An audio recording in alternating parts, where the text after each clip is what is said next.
Sasa hivi karibuni Iran walitoa video inaonyesha jeti ya F-35 ikipigwa na kombora la ulinzi wa anga. Japokuwa hii video hakuna aliyeithibitisha, lakini Marekani walisema jeti yao ya F-35 ilitoa salama na rubani alikuwa anafanyiwa matibabu.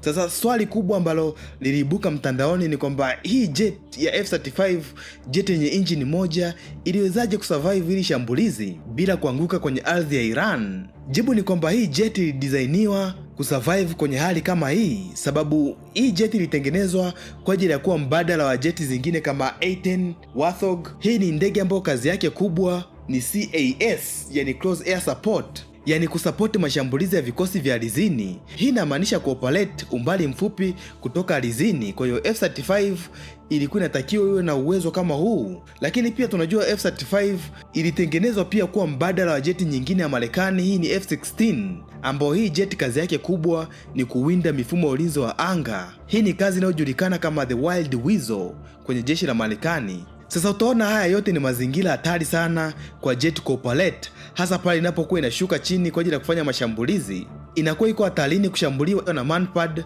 makombora ya ulinzi wa anga yanayofyatuliwa kutoka begani.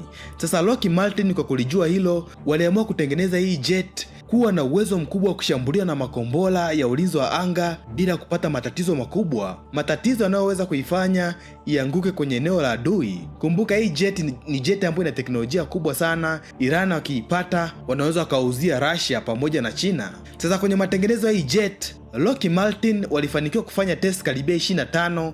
Hizi ni ballistic test, yani walikuwa wanataka kuangalia madhara yanayotokea kama hii jet au engine ya hii jet ikigongwa na vitu vizito kama chuma. Lakini pia walikuwa naangalia, je, makombora ya ulinzi wa anga yakilipuka karibu na hii engine madhara yake yatakuwaje? Sasa kati ya test 25, test karibia 16, hii jet ya F-35 ilifanya vizuri, yani damage haikuwa kubwa, sababu bado engine yake ilikuwa inaendelea kufanya kazi baada ya hizi test 16. Sasa kuna test kama hii ambayo inaonyesha kombora linalipuka karibu sana na hii engine ya hii jet. Na hili kombora ni kombora ambao walikuwa wameliongezea vilipuzi kidogo, yani idadi ya vilipuzi vyake sio saizi ya manpad za kawaida. Kwa hiyo hili ilikuwa ni kombora kubwa ambalo lililipuka hapa hivi. Lakini cha ajabu ni kwamba engine ya hii jet ilikuwa inaendelea kupiga kazi. Hapa kitu alichokuwa anaangalia ni ile inert gas ya hii jet. Tunajua F-35 inatumia gesi ya nitrogen kwa ajili ya kuzimia moto. Sasa kitu alichokuwa na test hapa ni kwamba hii gesi ya nitrogen itaweza kuzima huu moto ambao umesababishwa na kombora. Hii test ilileta mafanikio makubwa, sababu waliweza kuilenga hii jet kwenye engo mbalimbali na bado matokeo yakawa yale yale. Hii engine ya hii jet iliendelea kufanya kazi